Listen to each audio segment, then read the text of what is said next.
Muito bem, seguimos de olho então no que eles estão falando lá no Guarujá, lá nesse evento do Esfera Brasil, mas agora a gente fala sobre a forte onda de calor que se instalou sobre o Brasil nessa última semana e que já perdeu força com a passagem de uma frente fria e, de acordo com o Instituto Nacional de Meteorologia, vai ter uma queda de temperatura, a gente já está percebendo essa queda de temperatura, inclusive, rajadas de vento, chuvas no fim de semana. E para conversar então sobre essa virada do tempo e o que esperar, principalmente para os próximos dias, a gente vai conversar agora com a meteorologista da Notus, Daniele Otsuko. Daniele, bom dia, obrigada por conversar com a gente aqui.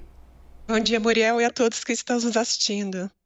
O que a gente pode esperar, então, principalmente para esse fim de semana e para o restinho da semana, agora para os próximos dias, levando em consideração esse cenário agora aqui de São Paulo, esse friozinho, esse tempo chuvoso, principalmente para os próximos dias. Aqui no Sudeste, a gente pode começar por São Paulo. Nós temos uma frente fria atuando aqui sobre o Sudeste, né? A temperatura caiu bastante e a previsão de chuva a qualquer hora do dia, pelo menos até a segunda-feira, né? Temperaturas baixas aqui agora para a época do ano, né? A máxima não deve passar dos 15 graus amanhã neste domingo, né? E esse é o cenário todo para toda a faixa leste do Sudeste, viu? As temperaturas devem ficar abaixo dos 20 graus, pelo menos até terça-feira, viu? Para o interior do país, né? Por causa também dessa frente fria e do calor, né? Tem previsão de pancadas isoladas também, mas ainda o tempo segue abafado no interior do país. Qual que é a explicação, então, Dani, para essa mudança brusca de temperatura aqui no Sudeste? O que está acontecendo? Olha, a gente já está no final do inverno, né? E a gente costuma dizer que a primavera, né, é uma estação de transição, né? A gente sai de uma estação fria, que é o inverno, fria e seca, né, para uma estação mais quente e úmida, que é a primavera, né? Então, a gente estava sob a presença de uma massa de ar seco, que favoreceu essas elevadas temperaturas em todo o Brasil, praticamente, né? Tivemos 41 graus no Rio de Janeiro, 38 graus em Santos, litoral de São Paulo. E daí, o que acontece? Daí tinha a aproximação de uma frente fria. O que ela faz? Ela favorece o vento soprar do interior do país em direção aqui ao nosso continente, que favorece mais ainda a elevação da temperatura. Por isso nós tivemos esses extremos de calor. E daí, na retaguarda da frente fria, o que nós temos? Nós temos uma massa de ar polar que provoca essa queda acentuada da temperatura, Muriel.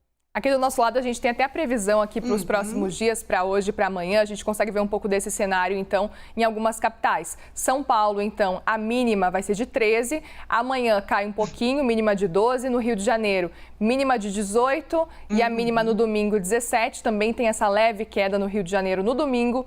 Brasília, mínima de 21, sobe um pouquinho para 22 no domingo. E aí, Porto Alegre, o frio é mais intenso.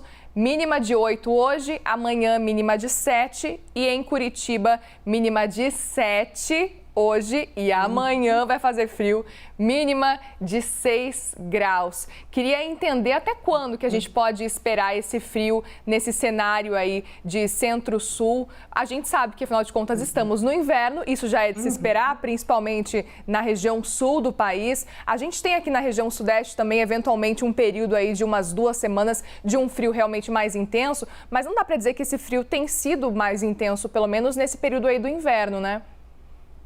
Olha, Muriel, é comum, né, que nem você falou, essas oscilações, né? Esse frio intenso vai principalmente sobre o sul do país, né? Até segunda-feira nós temos risco de geada sobre o interior do Rio Grande do Sul, interior também de Santa Catarina, né? E o sudeste também, né? Pelo menos até quarta-feira as temperaturas seguem no máximo nos 20 graus. E daí sim, no decorrer da semana, o sol volta a aparecer, as temperaturas sobem gradativamente, e daí a tendência já no próximo fim de semana já do retorno do calor aqui para o sudeste. E essas chuvas, rajadas de vento também, elas podem gerar aí um potencial de transtornos, de repente, para os próximos dias e até para esse fim de semana? Pode sim, principalmente onde as temperaturas estão mais elevadas, principalmente no interior do país, né? O contraste térmico que favorece, né, essa diferença de pressão que gera essas fortes rajadas de vento, viu, Muriel? E Dani, o inverno está acabando já no próximo mês, como você muito bem lembrou, setembro já acaba o inverno. A gente pode esperar mais frio nesse período ainda ou a gente consegue acompanhar uma tendência de um aumento gradual da temperatura? Olha, a tendência é do aumento gradual, né? Estamos sob a atuação do fenômeno El Niño e ele deve se intensificar nos próximos meses, né? E ele ajuda a favorecer a elevação das temperaturas. Então, o que a gente espera, principalmente o risco de temporais, né, na primavera, o que é bem comum para a época do ano. Certo. Então, para quem, por exemplo, acordou hoje, sentiu muito frio, estava acostumado com calorão já, porque agora a gente está vendo, por exemplo, aqui em São Paulo, a gente dorme com cobertor levinho durante a semana, no fim de semana coloca o cobertor mais grosso porque começa a sentir mais frio. É um cenário normal, está acontecendo mesmo e já era de se esperar que isso aconteça, é isso? Isso é comum no inverno, né? Que a gente tenha o avanço dessas massas de ar frio. Então, pode manter o cobertor pelo menos essa semana, viu, Muriel? O incomum seria esse calorão fora de época, né?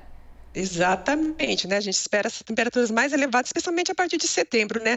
Mas o aumento da umidade aí no centro-norte do país já pode ser um indicativo da aproximação da primavera já, né? Podemos estar antecipando a primavera já por causa do fenômeno El Niño. Perfeito. Agora, Dani, a gente está acompanhando as últimas semanas, muito sol, praticamente nada de chuva aqui na região sudeste, principalmente.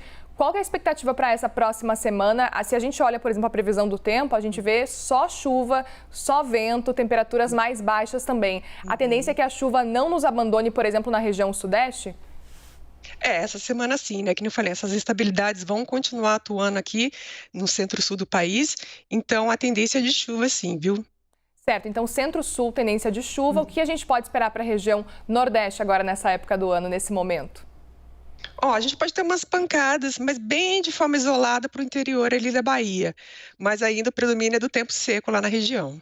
E na região norte? Vou aproveitando para ir perguntando. Uhum. A umidade já está aumentando por lá, viu? E associado ao calor, né, tem previsão de pancadas de chuvas que podem ser fortes, viu, Muriel?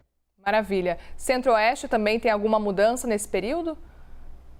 Mantendo esse tempo abafado, né, com essas pancadas, principalmente no período da tarde. Só não tem expectativa de chuva para o Rio Grande do Sul, viu? Pelo menos a chuva dá uma trégua essa semana. Ela deve voltar no próximo fim de semana, e daí ela vem com força, viu, Muriel? E aí pode causar transtornos no Rio Grande do Sul. Isso mesmo. Maravilha, nós conversamos agora com a meteorologista da Notus, Daniele Otsuko. Obrigada mais uma vez, Dani, por participar com a gente aqui na CNN. Um bom dia para você e um bom fim de semana. Obrigada a vocês.